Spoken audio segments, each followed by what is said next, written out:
saling berbagi. Kebetulan saya sempat jalan-jalan ke beberapa kota untuk melihat bagaimana teater. Kemudian saya dan Pak Wi dan juga Bapak, ya, kami sama-sama sering kenal juga dengan pemain-pemain teater lama, sehingga punya sedikit pengalaman bagaimana melihat teater.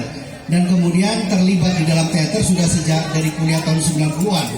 Nah, ada beberapa hal yang memang mungkin bisa kita bagikan, paling enggak nanti secara teori seperti apa sebenarnya teater.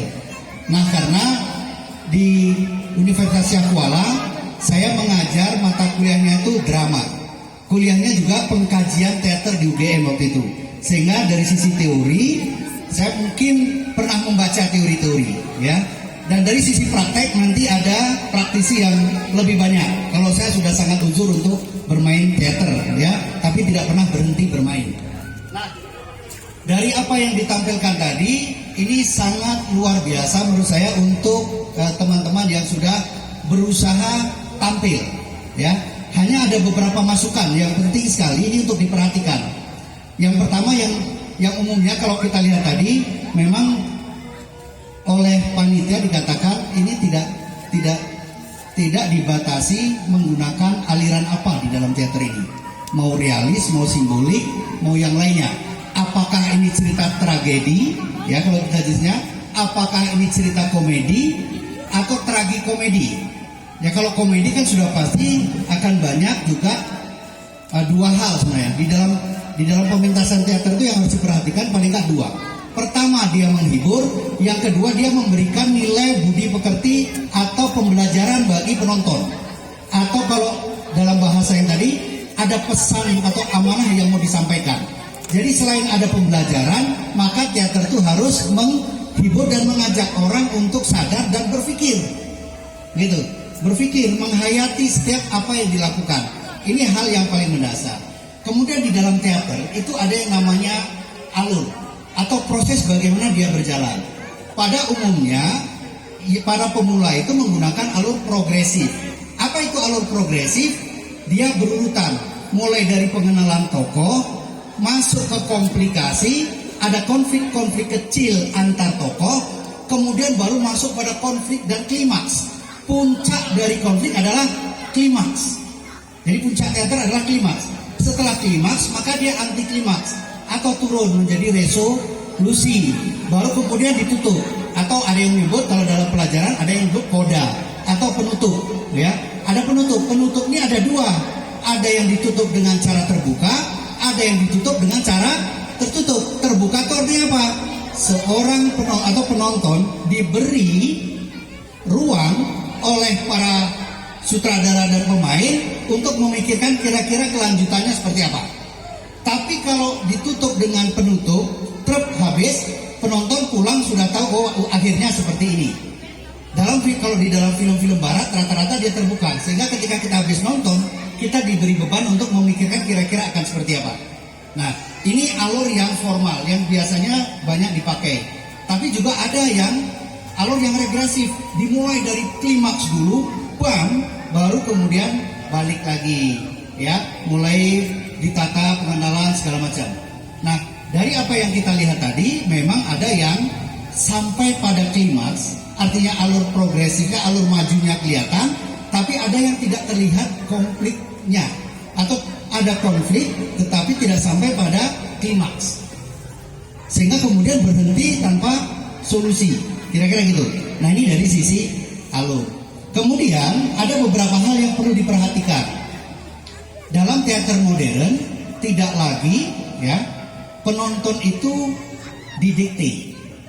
Kita harus menganggap penonton siapapun, maka penonton itu punya pengalaman. Pengalaman berteater, pengalaman menonton teater, pengalaman yang lain. Sehingga di dalam teater modern kita tidak perlu mengajarkan penonton. Mengajarkan itu seperti apa? Misalnya begini, cerita ini menceritakan tentang A, B, C, D. Nilai-nilai yang bisa kita ambil atau amanah itu seharusnya jadi bagian dari penonton untuk dia merenungkan apa yang didapat. Oke? Ya, itu penting sekali. Jadi pada teater-teater modern tidak perlu disebutkan lagi. Saya tutup.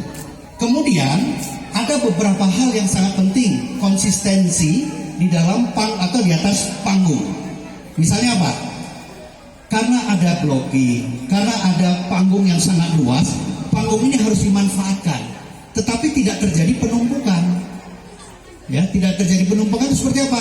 Panggungnya luas tapi main di sudut sini semua, main di sudut tengah semua, dia tidak menguasai panggung. Ya, itu menjadi sangat penting. Ya, kemudian misalnya hal-hal yang sederhana, wing itu sayap ya. Ya memang harusnya ada wing, ada sayap. Sayap kita masuk, misalnya pintu samping kiri, pintu samping kanan harus konsisten, gitu ya, konsisten. Oh kalau masuknya memang dari sana, mungkin keluarnya dari sana atau sebaliknya, maka pintu itu tetap dimanfaatkan, gitu ya, dimanfaatkan pintu keluar dan masuk. Jangan kemudian sembunyi di belakang panggung, tiba-tiba panggung ini di sana laut, di sini dapur, di sini tempat lain gitu. Itu terlalu menghilangkan konsentrasi orang nonton. Orang nonton itu menjadi tidak fokus. Mana yang sebenarnya akan ditonjolkan. Kalau kita main malam pakai lighting, pakai lampu, kita bisa mainkan lampu, disorot mana yang akan dijadikan fokus pada saat itu. Ini kan enggak, di sana ada yang main, di ujung sana ada yang main dengan isu yang berbeda-beda. Tuh, dan itu penting. Pergantian babak atau adegan. Pergantian adegan itu memberi peluang kita untuk mengganti setting. Oke? Settingnya kan bisa. Dan itu tidak masuk dalam bagian pementasan gitu. Artinya waktu setting ya bisa keluar. Jangan kemudian kan kebanyakan tadi propertinya tuh ditumpuk, semua bahan mau dipakai semua. Dikeluarkan semua alat-alatnya tapi kemudian dia tidak dimanfaatkan secara baik. Padahal kan bisa. Pada saat adegan 1 settingnya A, adegan 2 settingnya B. Dan itu terlihat. Oke?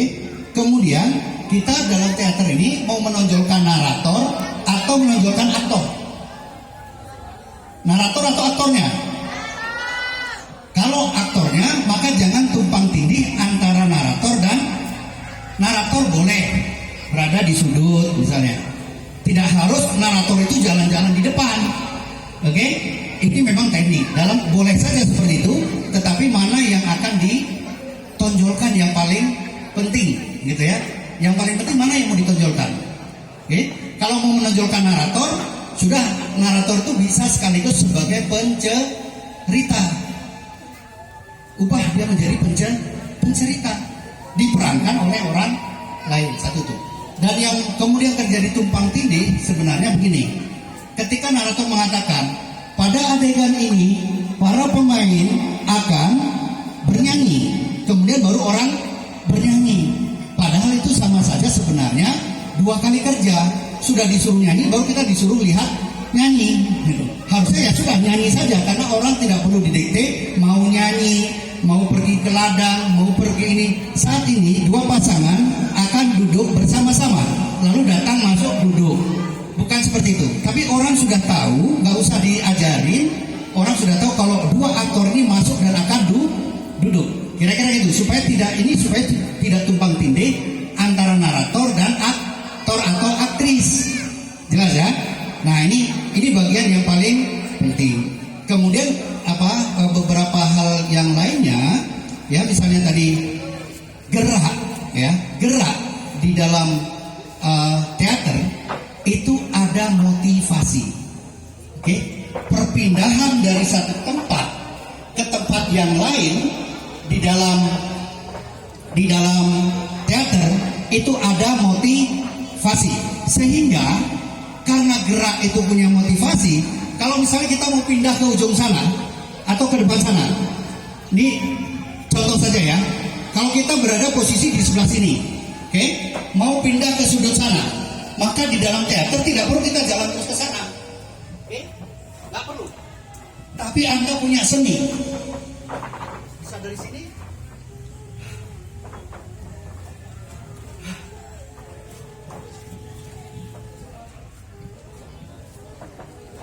oke. Jadi tidak harus potong kompas atau mau ke sudut sana langsung ke sudut. Ini yang namanya bahwa gerak, setiap gerak itu punya motivasi. Berkelahi juga di dalam teater kan ini seni nih, seni dalam gerak. Sehingga olah tubuh nanti Bang Wi akan bisa tampilkan bagaimana tubuh yang lentur, bagaimana kita membangun olah tubuh. Sehingga misalnya berkelahi, yang nggak berkelahi itu harus jungkir balik, tapi ada seni di dalam berkelahi, menunjukkan perkelahian nggak harus sampai banting-banting kemudian ngos-ngosan gitu, karena sakit beneran dong tadi loh. Kalau kita tidak punya teknik di dalam jatuh pun di dalam teater ada seninya, nggak langsung gedubrak.